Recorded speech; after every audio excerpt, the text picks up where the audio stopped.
Bayangkan sebuah malam yang dipenuhi kilatan api dan dentuman langkah-langkah raksasa. Seorang kesatria sakti melawan penguasa bengis yang tubuhnya sebesar gunung. Inilah kisah pertarungan Bandung Bondowoso melawan Ratu Boko, pertarungan yang mengguncang bumi, memisahkan cinta dan takdir. Di lereng bukit yang menjulang, berdiri sebuah istana megah nan misterius. Istana itu dikelilingi tembok batu setinggi pohon kelapa, dijaga oleh prajurit-prajurit yang tak kalah menakutkan. Di sanalah bersemayam seorang penguasa, sosok raksasa yang namanya membuat manusia dan bahkan makhluk halus pun gentar, Ratu Boko. Tubuhnya raksasa, setinggi pohon beringin tua. Matanya merah menyala seperti bara api, suaranya bergemuruh bagai guntur menyambar, dan setiap langkah kakinya mampu mengguncang tanah. Dialah simbol kekuatan dan ketakutan. Namun, di balik wajah bengisnya, Ratu Boko adalah penguasa yang ambisius. Ia bukan hanya menginginkan wilayah dan kekayaan, tetapi juga ingin menundukkan hati seorang putri cantik jelita, Rara Jonggrang. Putri itu adalah permata istana, cahaya yang tak bisa dijangkau bahkan oleh raja sekuat dirinya. Meski begitu, rakyat banyak membencinya. Bukan hanya karena keserakahan dan kekejamannya, melainkan karena kekuasaan yang ia bangun di atas penderitaan. Petani dipaksa menyerahkan hasil panen, prajurit dipaksa bertarung tanpa pilihan, dan siapapun yang berani menentang akan lenyap tanpa jejak. Bayang-bayang Ratu Boko begitu besar hingga tanah Jawa kala itu seolah terbelenggu. Para leluhur berdoa agar ada seorang satria yang kelak mampu meruntuhkan tirani raksasa ini. Dan doa itulah yang akan memanggil kedatangan Bandung Bondowoso, sang kesatria sakti yang tak gentar menghadapi siapapun. Matahari tenggelam perlahan di ufuk barat, meninggalkan langit berwarna jingga darah. Angin membawa bisikan doa rakyat yang teraniaya, memohon keadilan dari langit. Saat itulah, muncul seorang kesatria muda dengan sorot mata tajam dan tubuh tegap bagai pahatan batu. Dialah Bandung Bondowoso, putra seorang bangsawan sekaligus murid dari para resi agung. Bondowoso bukan sekadar manusia biasa. Sejak kecil ia digembleng dalam laku tapa, ditempa oleh guru-guru sakti, dan ditempanya pula jiwanya oleh penderitaan rakyat. Senjatanya bukan hanya pedang pusaka, melainkan keyakinan bahwa kebenaran harus ditegakkan, meski harus melawan raksasa penguasa sekalipun.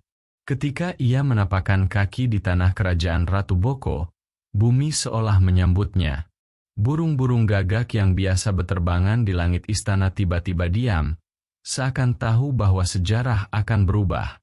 Namun bukan hanya kekejaman Ratu Boko yang membuat Bondowoso menantang bahaya.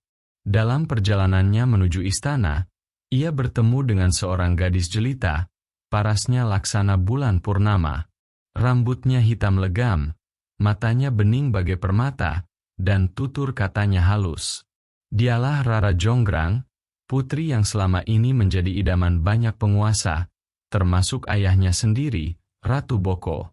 Saat pandangan Bondowoso dan Jonggrang bertemu, waktu seakan berhenti. Hati sang kesatria bergetar, meski ia tahu, gadis itu adalah anak dari musuh besarnya. Ada keheningan yang sulit dijelaskan, antara cinta yang lahir seketika, dan takdir yang menuntunnya pada pertarungan maut. Di sisi lain, para pengawal istana Ratu Boko mencurigai kehadiran Bondowoso. Mereka menghunus senjata, mencoba menghalangi jalannya. Tapi dengan satu gerakan, Bondowoso mampu melumpuhkan mereka tanpa setetes darah pun. Itulah tanda awal bahwa ksatria ini berbeda. Kabar pun sampai ke telinga Ratu Boko. "Tuanku," lapor seorang prajurit dengan suara bergetar, "ada seorang kesatria asing yang menantang batas istana. Ia bukan manusia biasa. Dia mencari tuanku." Ratu Boko tertawa, suaranya mengguncang atap istana. "Hahaha, beranikah ia melawan aku, sang penguasa tanah ini? Kalau ia memang sakti, biarlah malam nanti jadi saksi, siapa yang layak menguasai dunia." Pertarungan besar sudah digariskan. Malam itu, bumi akan menjadi arena. Malam itu langit gelap, tanpa cahaya bulan. Hanya kilatan petir sesekali yang menyinari istana Ratu Boko. Udara menegang, seakan seluruh alam tahu bahwa malam ini bukan malam biasa. Bandung Bondowoso berdiri di halaman istana, pedang pusaka berkilau di genggamannya. Angin berdesir, membawa aroma tanah basah dan kegelisahan yang menguar. Tiba-tiba, pintu gerbang istana terbuka dengan gemuruh. Dari dalam muncul sosok raksasa bertubuh menjulang, Ratu Boko. Matanya memerah, wajahnya dipenuhi amarah, tangannya menggenggam gada besar berlapis besi hitam. Di belakangnya, tampak Rara Jonggrang. Wajahnya pucat pasi, matanya dipenuhi air mata. Ia tahu bahwa dua lelaki yang kini berhadapan adalah ayahnya dan pria yang baru saja menyentuh hatinya. Ratu Boko mengaum, suaranya bergema ke seluruh lembah. Ratu Boko, siapakah kau, manusia kecil, yang berani menantangku di hadapan rakyatku? Bandung Bondowoso menatap lurus, tanpa gentar. Bondowoso, namaku Bandung Bondowoso.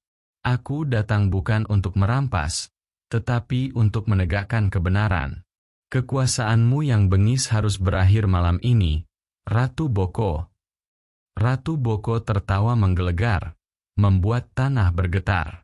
Ratu Boko, hahaha, beraninya kau bicara soal kebenaran di hadapanku? Aku adalah hukum. Aku adalah penguasa. Dan kau hanyalah semut kecil yang akan ku injak malam ini. Rara Jonggrang menjerit, mencoba menghentikan ayahnya. Rara Jonggrang, ayah, hentikan. Jangan lagi menambah darah. Biarkan ksatria ini pergi, aku mohon. Namun Ratu Boko menoleh tajam, tatapannya bagaikan api membakar. Ratu Boko, diam, Jonggrang. Kau terlalu lemah. Kekuasaan tidak bisa dipertahankan dengan belas kasih. Bandung Bondowoso menatap Rara Jonggrang dengan penuh keteguhan. Bondowoso, putri, jangan takut. Aku tidak datang untuk melarikanmu, tapi untuk membebaskanmu. Tak ada lagi kata-kata. Ratu Boko mengangkat gadanya, mengayunkannya dengan tenaga yang mampu merobohkan gunung. Bondowoso melompat gesit. Pedang pusakanya beradu dengan gada raksasa itu. Dentumannya menggelegar, membuat tanah pecah dan debu membubung tinggi. Setiap ayunan gada Ratu Boko menghancurkan pohon-pohon di sekitarnya. Bondowoso melawan dengan jurus-jurus silat sakti, menyalurkan tenaga dalam lewat pedangnya yang memancarkan cahaya biru. Suara benturan senjata terdengar seperti petir menyambar berulang kali. Rakyat yang bersembunyi di kejauhan hanya bisa berdoa. Mereka tahu, malam itu nasib mereka ditentukan. Pertarungan terus berlangsung, tanpa henti. Darah menetes di tanah, peluh bercampur dengan debu, dan teriakan amarah bercampur doa. Setiap pukulan bukan hanya pertarungan fisik, tetapi pertarungan antara tirani dan keadilan, antara kekuasaan dan kebebasan. Malam itu, bumi Jawa seolah menjadi saksi pertempuran dua kekuatan besar yang tidak mungkin berdamai. Pertarungan sudah berlangsung lama. Malam yang semula sunyi kini porak-poranda. Tanah berlubang, pohon-pohon roboh, dinding istana retak. Bandung Bondowoso terengah, tubuhnya berlumuran debu dan luka, namun matanya tetap menyala penuh tekad. Sementara Ratu Boko, meski raksasa sakti, mulai goyah. Nafasnya memburu, setiap langkahnya mengguncang bumi namun makin kehilangan keseimbangan. Ratu Boko meraung, mengangkat gada hitamnya tinggi-tinggi. Ratu Boko, Bondowoso, malam ini kau akan hancur, bersama seluruh keberanianmu. Dengan tenaga terakhir, ia menghantamkan gada itu ke arah Bondowoso. Tapi sang ksatria tidak menghindar. Ia menutup mata sekejap, mengucapkan mantra pusaka, lalu menyalurkan seluruh tenaga dalam ke pedangnya. Pedang itu memancarkan cahaya menyilaukan, seakan menyerap kekuatan bulan dan bintang. Dengan teriakan lantang, ia menebas gada Ratu Boko. Gada raksasa pecah menjadi ribuan serpihan, beterbangan bagai hujan besi. Ratu Boko terhuyung, teriakan kesakitannya menggema hingga ke hutan-hutan. Bondowoso tidak berhenti. Ia melompat tinggi, lalu menancapkan pedangnya tepat ke dada Ratu Boko. Cahaya membuncah dari luka itu, membuat tubuh sang raksasa bergetar hebat. Ratu Boko, tidak, mustahil. Aku, penguasa dunia, kalah oleh manusia kecil. Tubuhnya perlahan membatu, lalu runtuh ke tanah, membentuk bongkahan raksasa. Dari situlah, rakyat percaya, terbentuklah candi-candi batu di tanah Jawa. Rara Jonggrang menjerit, berlari ke arah ayahnya yang kini tak lagi bernyawa. Air matanya jatuh tanpa henti, mengalir ke tanah yang retak.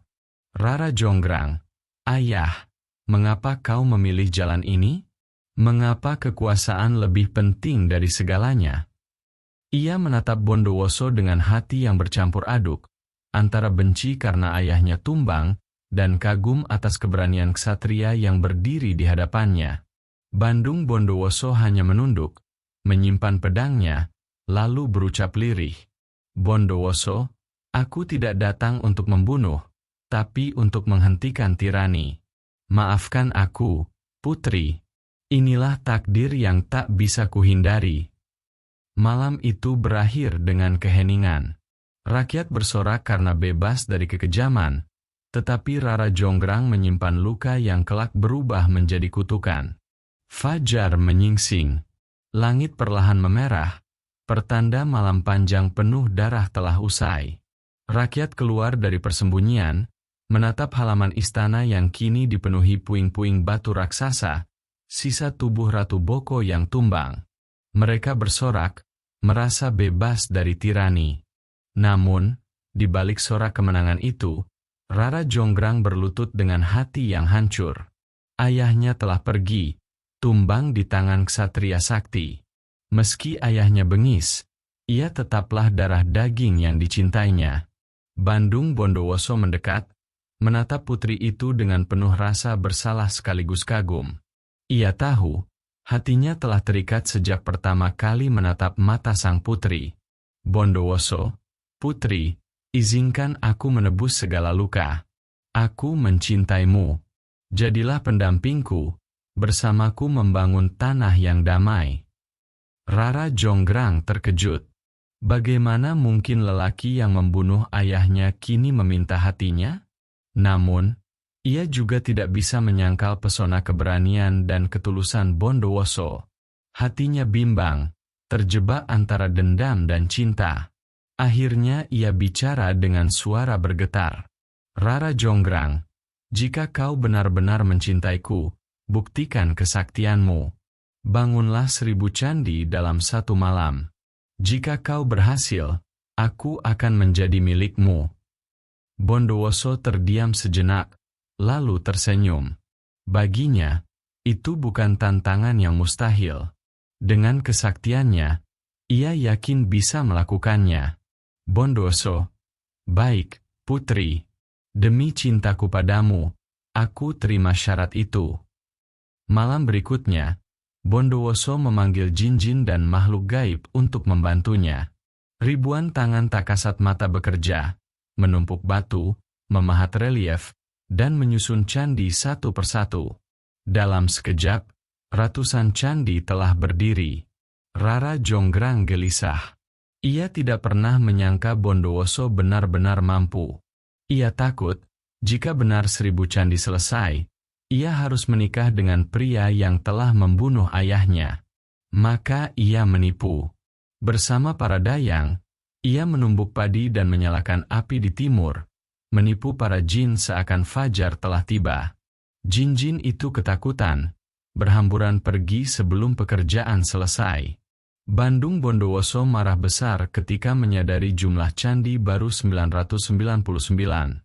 Bondowoso, putri, Kau telah menipuku.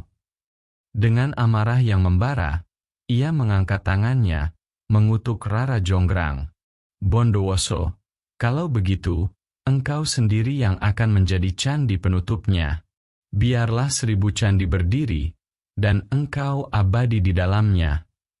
Sekejap, tubuh Rara Jonggrang mengeras, berubah menjadi batu. Wajahnya yang cantik membeku, matanya masih memancarkan kesedihan abadi. Ia menjadi bagian dari candi terakhir, yang kini dikenal sebagai Candi Rara Jonggrang di Prambanan. Legenda itu terus hidup hingga hari ini. Pertarungan Bandung Bondowoso dan Ratu Boko, cinta terlarang, pengkhianatan, hingga kutukan abadi, semua terukir dalam batu-batu candi yang menjulang di tanah Jawa. Kilauan dan begitulah akhir kisah epik ini, kisah yang tidak hanya tentang pertarungan, tetapi juga tentang cinta, dendam, dan takdir. Tangan menunjuk kanan jika kamu terhanyut dalam legenda ini. Jangan lupa subscribe agar bisa mengikuti kisah-kisah mistis Nusantara berikutnya, dari rahasia candi, hantu leluhur, hingga pertempuran para ksatria sakti.